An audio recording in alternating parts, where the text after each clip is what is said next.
আল্লাহ তাআলার নৈকট্য হাসিল করার জন্য সবচেয়ে বড় উপায় যেটা, সেটা হলো দাওয়াতওয়ালা মেহনত। দাওয়াতওয়ালা মেহনত, আল্লাহর দিকে মানুষকে দাওয়াত দেওয়া, আল্লাহর দিকে মানুষকে ডাকা, এর চেয়ে বড় কোনো আমল নাই। এর চেয়ে বড় কোনো আমল আল্লাহ তাআলার বেশি নৈকট্য দেওয়ালা আর নাই। তো আল্লাহর দিকে মানুষকে দাওয়াত দেওয়া, এটার দ্বারাই আল্লাহ তাআলার নৈকট্য হাসিল হয় এবং সবচেয়ে বেশি নৈকট্য হাসিল হয়। এই জন্য মেরে মুহতারাম দোস্ত, আল্লাহর রাস্তায় বের হয়ে মেহনত করা অথবা নিজের মাকামে মেহনত করা, এই মেহনতকে আমরা জিন্দা করতে চাইতেছি। যে উম্মত আবার ওই মেহনতকে জিন্দা করে, যে মেহনত সাহাবা রাদিয়াল্লাহু তাআলা আনহুম আজমাইন করতেন।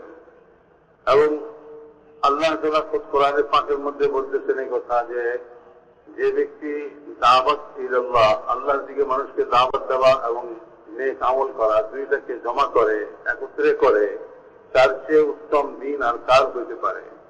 তো কাজেই সবচেয়ে উত্তম জিনিস হলো যে এই দাওয়াতও দিতেছি এবং ইবাদতও, দাওয়াত আর ইবাদত দুটোটাকে আমরা একত্র করতেছি। তো আমাদের এই মেহনতের দ্বারা দাওয়াত, ইবাদত দুটোটাকে জিন্দা করাই মকসুদ। এই জন্য সাহাবা রাদিয়াল্লাহু তাআলা আনহুম আজমাইন এই দুই জিনিসকে একত্রে করছেন এবং এর জন্য যে মেহনত করছেন, সেই মেহনতকে আমাদেরকে করতে হবে। সেই মেহনতের দ্বারাই দাওয়াত আর ইবাদত জিন্দা হবে। এই জন্য মেরে মুহতারাম দোস্ত, উনি বলেন যে আমি বলতেছি এই কথা যে সাহাবা রাদিয়াল্লাহু তাআলা আনহুম আজমাইন তারা মসজিদের মধ্যে এই ইবাদতের মধ্যে সবচেয়ে প্রধান জিনিস যেটা, সেটা হলো ঈমান। যে ঈমানকে জিন্দা করার জন্য, ঈমানকে নবায়ন করার জন্য, ঈমানকে তাজা এবং শক্তিশালী করার জন্য সাহাবা রাদিয়াল্লাহু তাআলা আনহুম আজমাইন যে মেহনত করতেন, সেই মেহনতের কথা এর আগের রাতের বয়ানেও বলেন যে আমি বলছি এই কথা, যে সাহাবাদের মধ্যে অনেক সাহাবা যাদের নাম উল্লেখ করছেন তিনি, হযরত ওমর ইবনে খাত্তাব, হযরত আব্দুল্লাহ ইবনে রাওয়াহা রাদিয়াল্লাহু তাআলা আনহু, হযরত মুআয ইবনে জাবাল, হযরত উবাই ইবনে কাব রাদিয়াল্লাহু তাআলা আনহুম আজমাইন। বলেন যে শুধু এই কয়জনই নয় যে তারাই কাজ করতেন, বরং সমস্ত সাহাবাই তারা এই মেহনতকে করতেন, যে মসজিদের বাইরে লোকদেরকে গাস্ত করে করে মসজিদের পরিবেশের মধ্যে নিয়ে আসতেন এবং এখানে ঈমানের হালকা আর ঈমানের মজলিস কায়েম করতেন। তো এই ঈমানের মজলিসের মধ্যে ঈমানের কথা আলোচনা করতেন। সমস্ত সাহাবাদেরই এই মেহনত ছিল। এই জন্য আমাদেরও এই মেহনত, মসজিদে যে আমরা 5 কাম করি অথবা মসজিদের মেহনত করি, মসজিদকে আবাদ করার মেহনত করি, আমাদের মসজিদের আবাদ করার মেহনতের তরিকা হলো এটাই, যে বাহিরে লোকদেরকে তারা বিভিন্ন কাজে লিপ্ত, দুনিয়াবী কাজের মধ্যে তারা লিপ্ত আছে, তাদের সঙ্গে মোলাকাত করে করে এবং তাদের কাছে গাস্ট করে করে তাদেরকে তাদের সমস্ত দুনিয়াবী মশগুলি থেকে উঠাইয়া তাদেরকে মসজিদে আনা।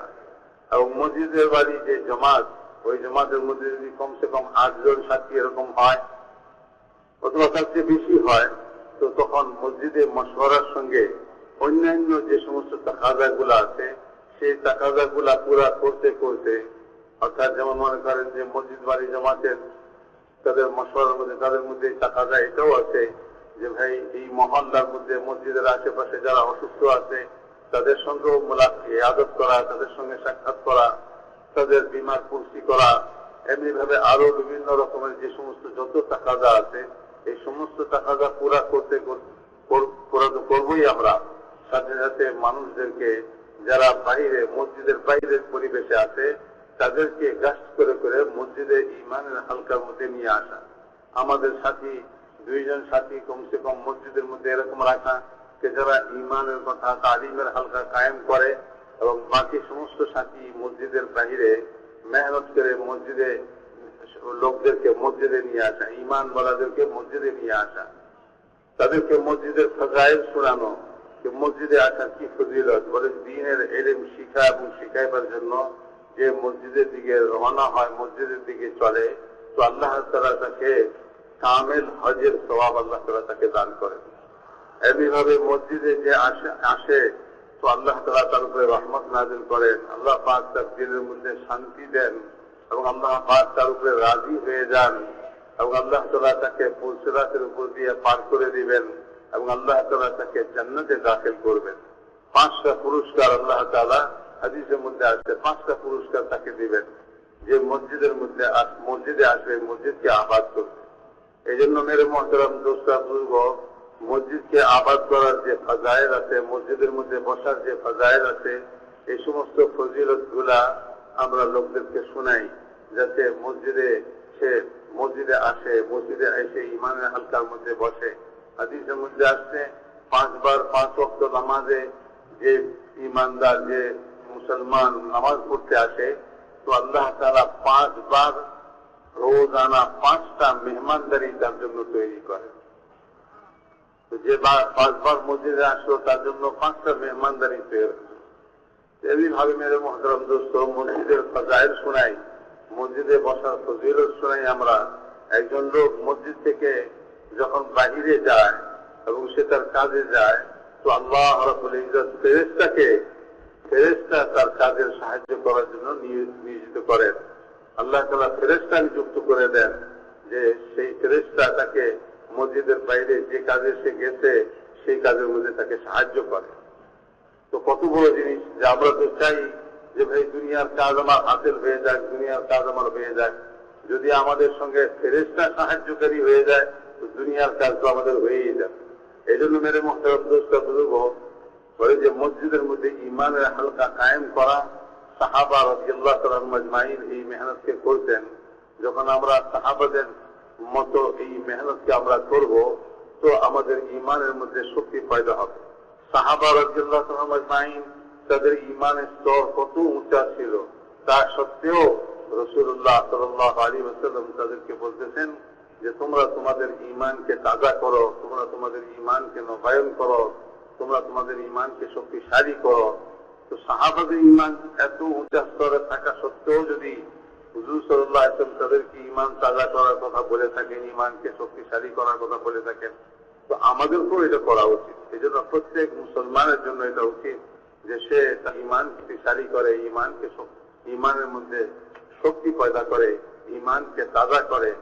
এবং এইটার জন্য মেহনত এবং তরিকা হল সাহাবাদের মেহনত।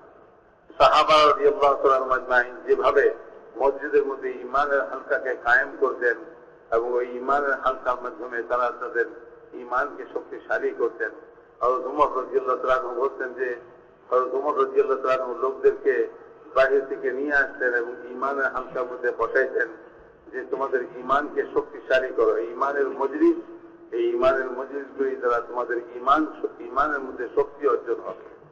এই জন্য মেরে মুহতারাম দোস্তা বুজুর্গ, আমরা আমাদের ঈমানকে সর্বপ্রথম ঈমানের শক্তি পয়দা করার জন্য এই মেহনতকে করতেছি। এবং এই দাওয়াতের মেহনতকে, যেটা সাহাবা রাদিয়াল্লাহু তাআলা আজমাইনদের মেহনত, এই মেহনতকে জিন্দা করাই আমাদের উদ্দেশ্য। এই মেহনত এই উম্মতের মধ্যে আবার জিন্দা হয়ে যায়, তো এই উম্মতের ঈমান শক্তিশালী হয়ে যায়।